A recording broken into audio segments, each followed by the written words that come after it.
Eu sou Fernanda Latari, da Itaú Asset Management. A recomendação de investimento será o nosso tema nos próximos minutos. No último mês, nossos economistas realizaram uma revisão relevante do cenário macroeconômico para 2014 e 2015. Em síntese, as projeções recuaram para a produção industrial, para o saldo da balança comercial e para o crescimento do PIB. Adicionalmente, elevaram-se as projeções para a taxa de câmbio, inflação e taxa básica de juros.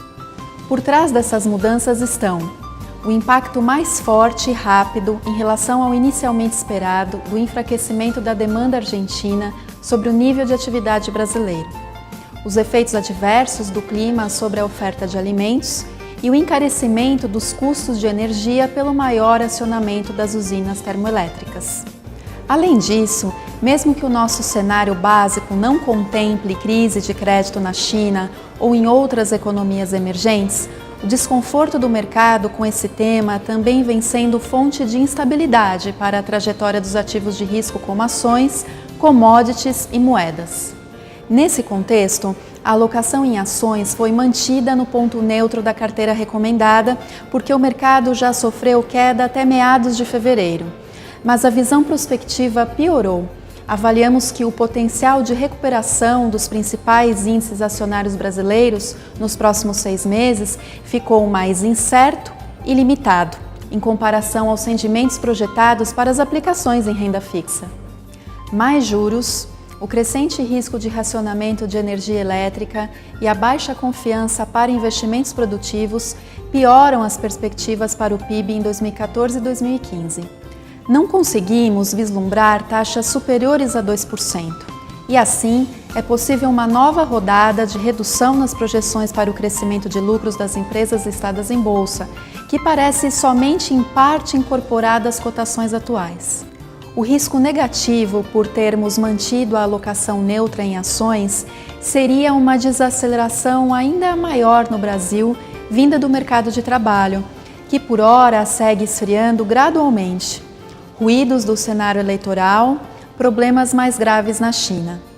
Atenção à diversificação da alocação em ações, visando a maturação de crescimento de lucros em mais longo prazo de empresas com cotações hoje deprimidas, continuamos recomendando as estratégias valor, fundo momento, por exemplo. Diante da perspectiva de crescimento menos incerta nos Estados Unidos, a diversificação com estratégias que capturem essa expectativa também permanece. Para a renda fixa pré-fixada, seguimos com a alocação no ponto neutro da carteira recomendada.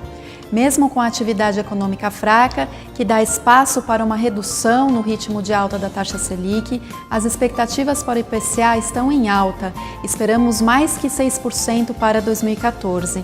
Temos subido o patamar das nossas projeções para a taxa Selic, tanto para o final de 2014 como para 2015. As recentes notícias da política fiscal foram positivas, sim, pois o governo anunciou um corte orçamentário de mais de 40 bilhões de reais. Mas ainda existe dúvida sobre a capacidade de execução das medidas em prol da meta de superávit primário de 1,9% do PIB. Desse modo, preferimos continuar no ponto neutro da alocação em pré-fixado. As estratégias ativas em renda fixa, multimercados juros e moedas e multimercados multiestratégia poderão se aproveitar taticamente dos movimentos de abertura e fechamento de prêmios, ainda que na nossa recomendação mais geral de carteiras tenhamos a neutralidade. Esse tipo de estratégia é relevante na composição de uma carteira visando a acumulação para um projeto específico, em 3 a 5 anos. Para índice de preços, com referência na classe de ativos IMA-B, subimos a alocação para um nível acima do ponto neutro da carteira recomendada.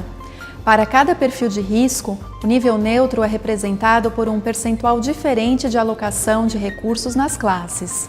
Os perfis de risco vão considerar a tolerância do investidor às oscilações do mercado e a sua capacidade financeira dentro de determinado horizonte de tempo para acumulação de recursos.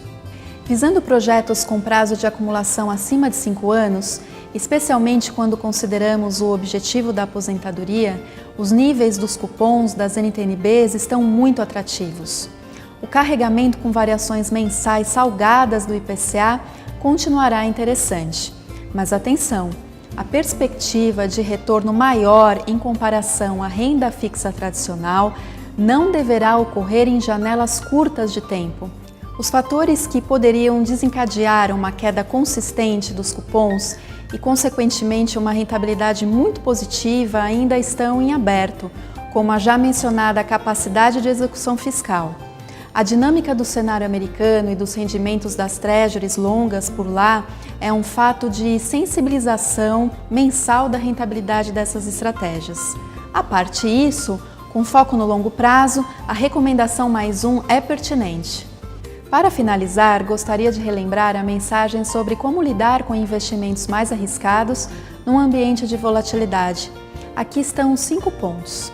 Primeiro, até nos investimentos mais conservadores, é impossível eliminar todos os riscos. A rentabilidade das aplicações conservadoras perder para a inflação é um tipo de risco oculto, situação que pode demorar a ser percebida.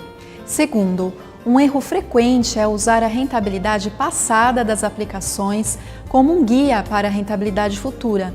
As informações passadas nos ajudam mais a perceber o padrão das oscilações do investimento em tal classe de ativo ou carteira de investimento.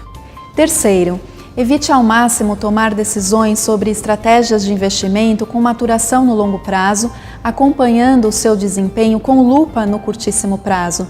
Existe sim um prêmio pela paciência. Quarto, a diversificação melhora a relação risco-retorno da sua carteira de investimentos. Maiores retornos poderão ser buscados não necessariamente com riscos maiores. E quinto, como as pessoas lidam com as perdas e oscilações de maneira diferente, procure identificar o seu perfil de investidor. Existem ferramentas facilmente acessíveis para isso. Obrigada pela atenção e bons negócios!